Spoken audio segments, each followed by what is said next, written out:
So we're going to invite A2A, A2A for their presentation. Marco Panzeri, Massimiliano D'Angelo, and Lorenzo Pane. Just a few words. Marco Panzeri, Vigilant Transformation Manager, 8 years in A2A. Massimiliano D'Angelo, Production Manager in A2A since 2019, with more than 10 years of experience in the energy sector for technical support and maintenance. And Lorenzo Bani, predictive engineer, part of the monitoring team, developing predictive systems.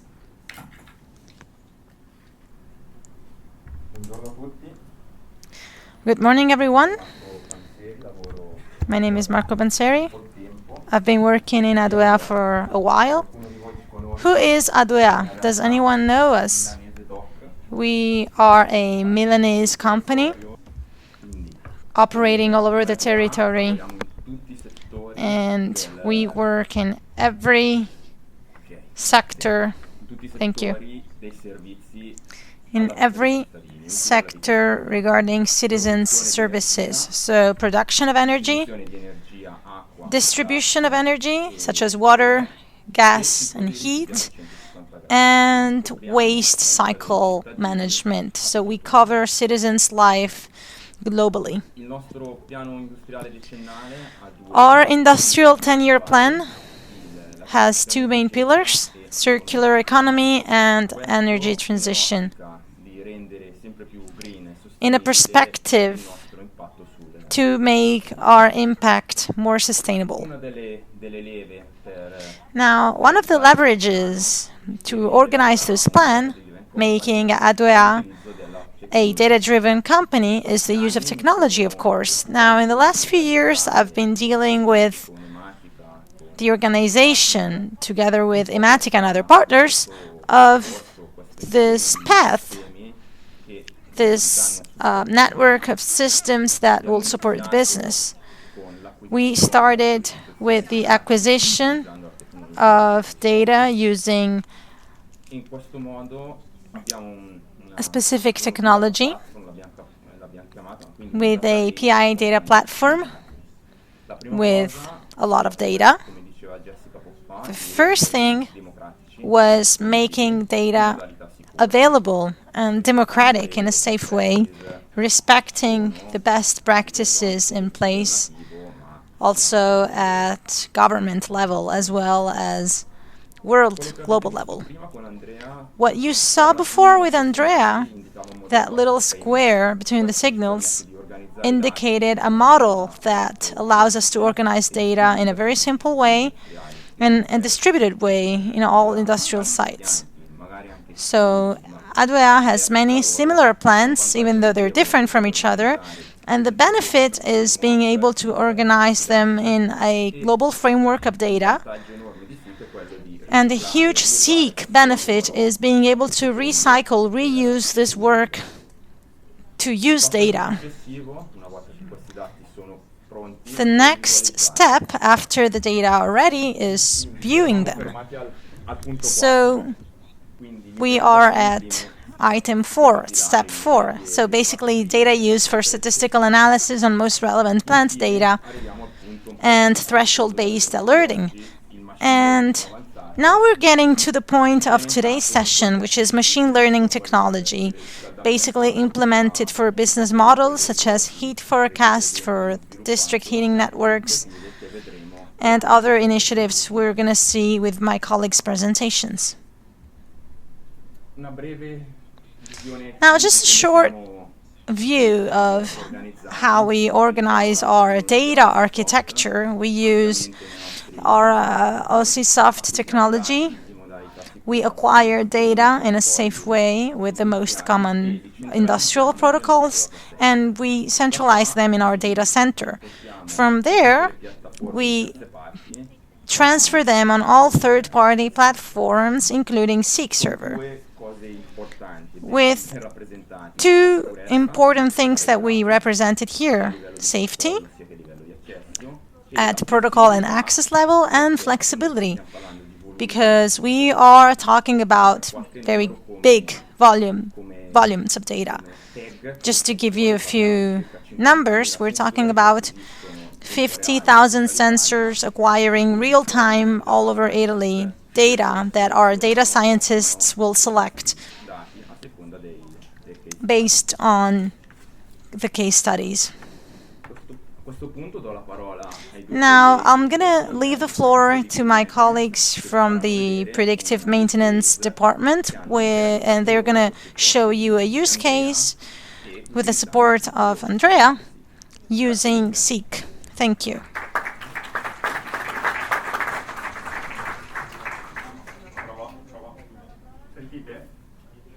Can you hear me?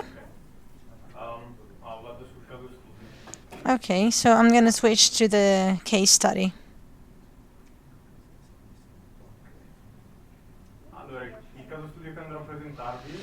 Now, the case study I'm going to present allowed us to improve the estimation of the production of a unit, thus improving the management of this unit at national level.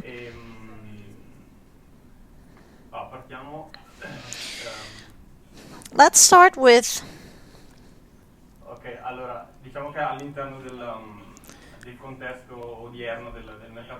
this. So, in today's context of the energy market, it is important to estimate the power of each production unit in the group based on the boundary conditions, so that we can reduce any imbalances. And among the constraints, a relevant one, especially in the summer, is discharge temperature or maximum water box temperature rise. So that is the maximum temperature that can be present in the water box. So thanks to this case study, we use the tool to process data in a conservative way and to preserve megawatts used by the production unit. Let's switch to next slide. So how specifically did Seeq help us in this? How did Seeq tools support us? Well, basically, we collected summer functioning data, which were filtered on the basis of criteria such as machines and maximum capacity of cooling. So we created the condition of summer functioning with standard machines and maximum capacity of cooling. And then we created a correlation between the temperature rise in the y-axis and the capacity of the steam cycle on the x-axis. Now, thanks to an intrinsic function of the Seeq library, we were able to classify these functioning points based on an efficiency parameter that followed a gradient from dark blue to light blue. So darker blue represents less efficiency. The red line represents a threshold, like a baseline, where with the power produced by the condenser, there are some thermal changes at maximum efficiency.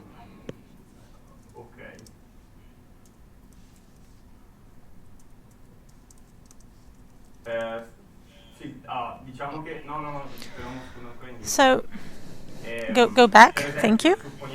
So, for example, let's suppose, how do we use this at an operational level?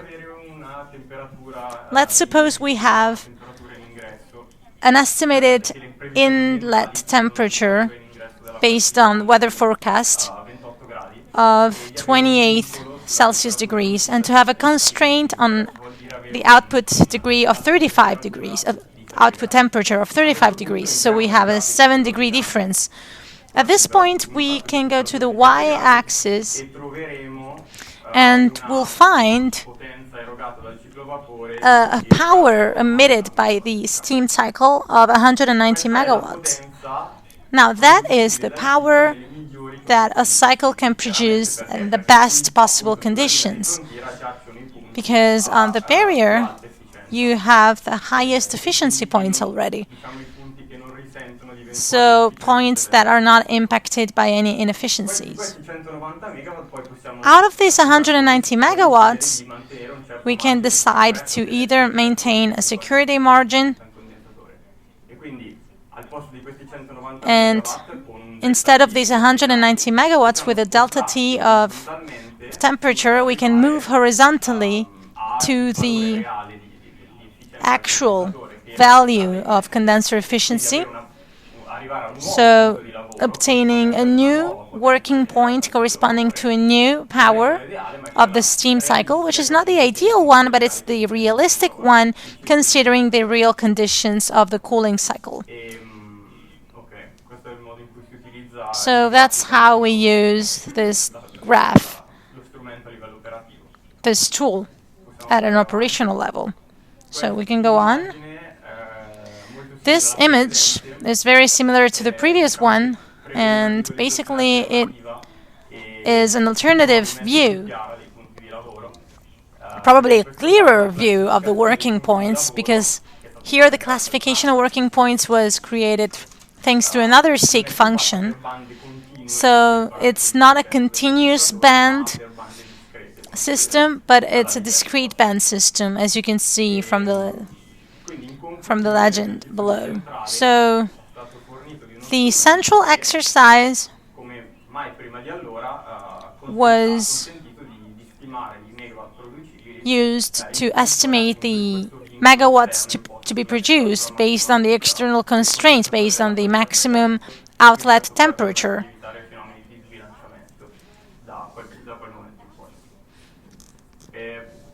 So I'm going to give the floor now to my colleague. Thank you, Lorenzo. I'm going to try to give you some information, general information about the use of this tool and the advantages that we found from the point of view of productivity of our monitoring activity, and how this translated into a benefit for the whole company. Now, personally, I've been working in this monitoring team for the last 4.5 years, and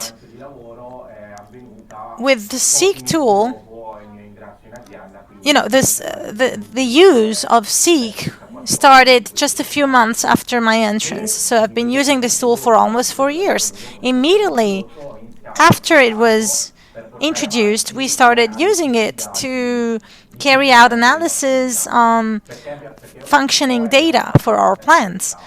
So why did we choose to do that? Because this tool gives us operational benefits compared to other solutions that we used to have. Now, I'm going to repeat something we saw in Andrea's presentation, because that can be useful to answer which benefits we found. Basically, the benefits are in the vast library that Seeq gives you. As Jessica said, it's a low-code or no-code library. That means that's very simple to use. Now, of course, we also have a data lab that someone will show you, but in the data lab, I've never really used any functions. I just know it's orange, so I've never used the data lab, basically. And I believe I've had some very good results with this tool alone. So the goal here is not being a data scientist and still being able to learn with just a few days of training the potential of the tool.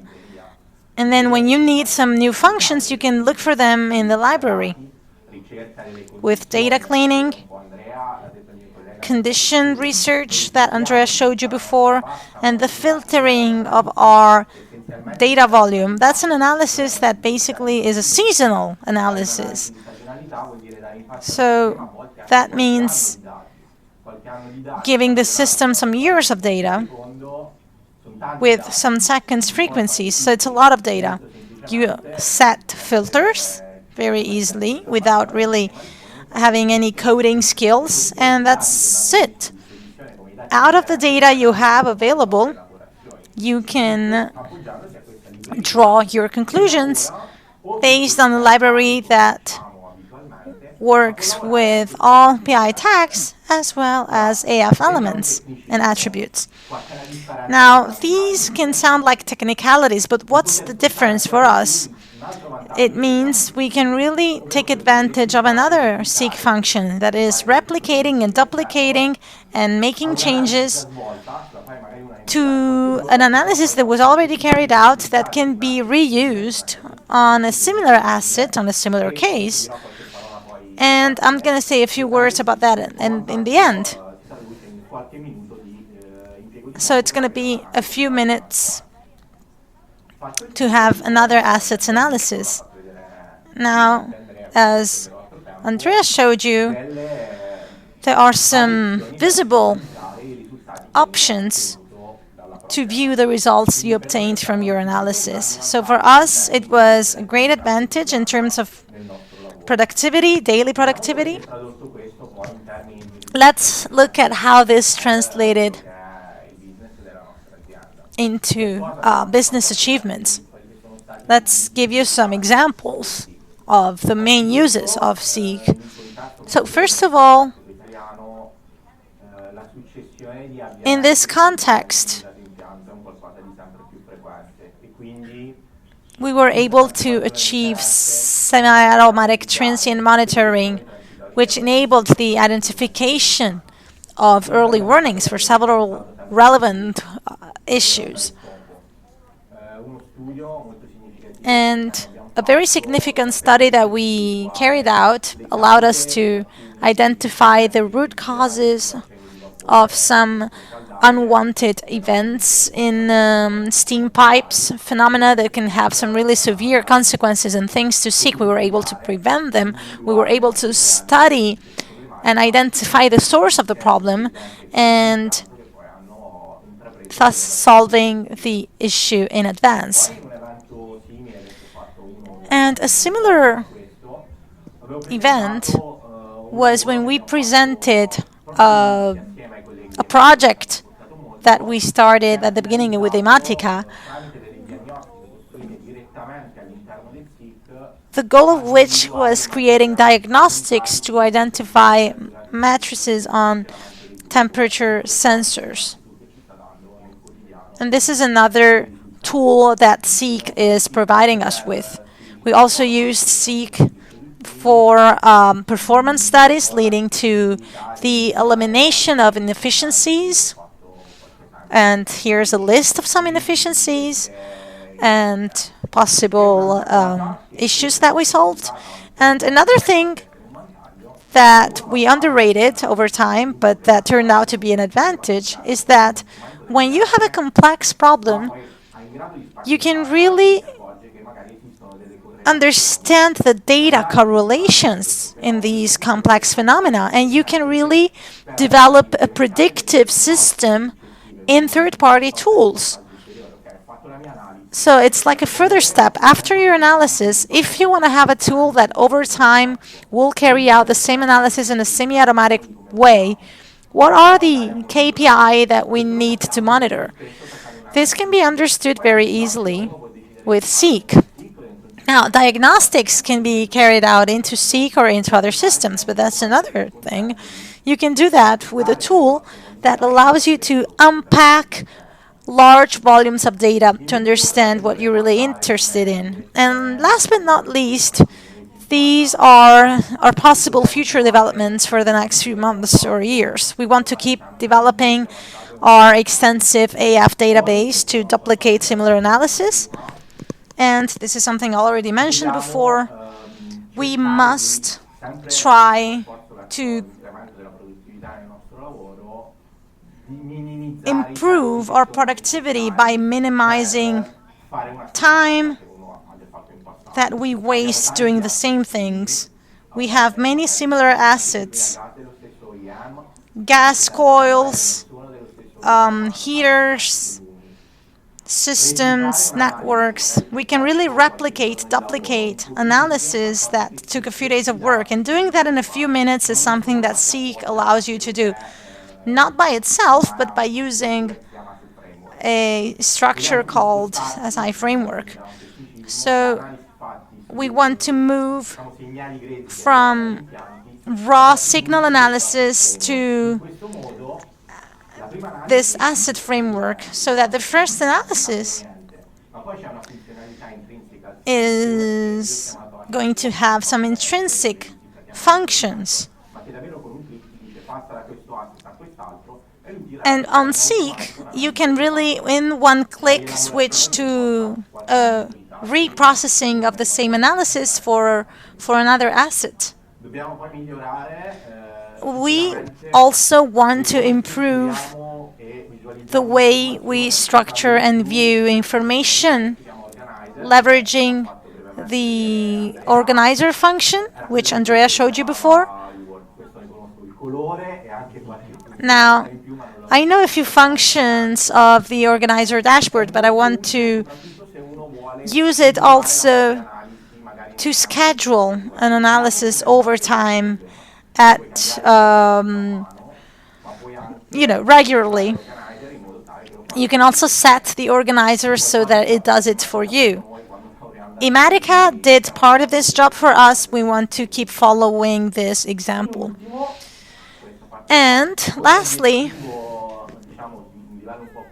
as a higher level goal and as a midterm goal, we would like to develop not only analysis, but also diagnostic rules that can become semi-automatic. So suppose you have a generic asset of which you know some possible inefficiencies, and based on these inefficiencies, you can develop diagnostic in Seek, feeding an overall health score index. So as Jessica was saying, the more you do this and the more you duplicate these systems, the more you risk a certain problem, that is making informations into silos. So we want to have Seek and other systems being able to export diagnostic results into a common environment where you can have a global view of the status of a certain system. So we can have a score index in a third-party asset management environment. I don't know if you have any questions.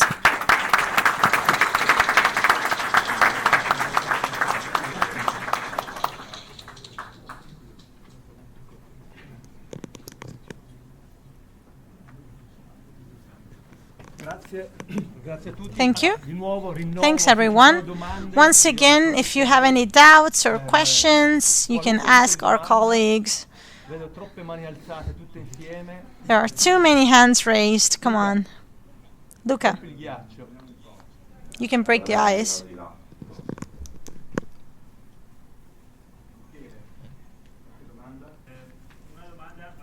Any questions?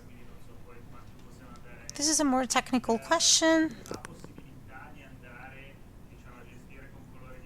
Now, the possibility to manage different conditions of efficiency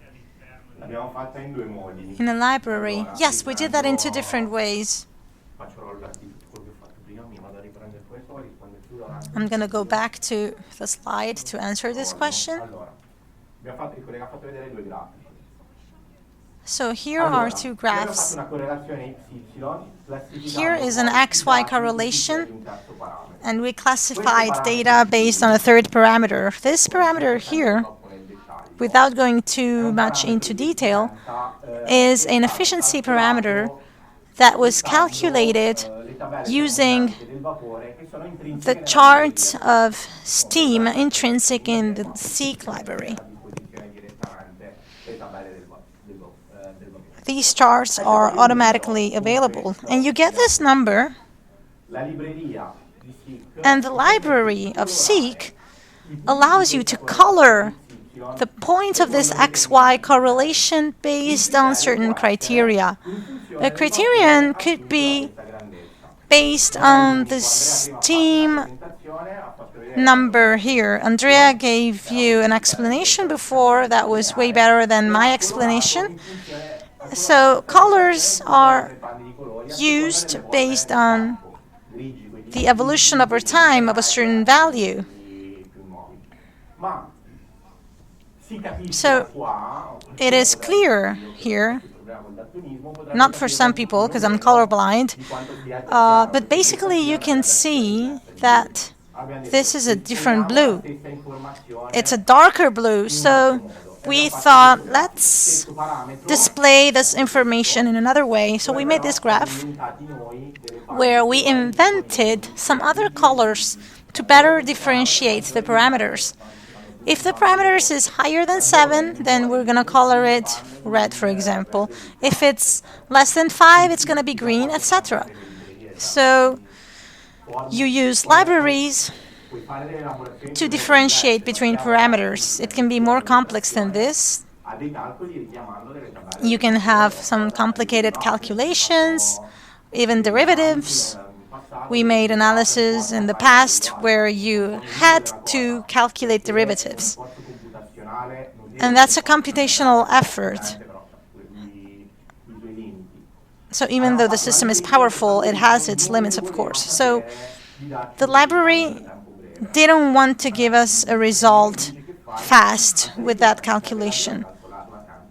But then we thought, is it really necessary to calculate this derivative? The answer was no. I have an idea of when it's necessary and when it's not. So we took the raw signal and we thought, you know what? Let's have a discontinuous signal over time and break it where I have data when I need them. And let's calculate the derivative only where I need it and give me the result. And it did in just a few minutes, using library functions that allow you, because they're very versatile and flexible, to do things when you need to do them. So if you know what to calculate and when, the system will be very fast without having to use the data lab.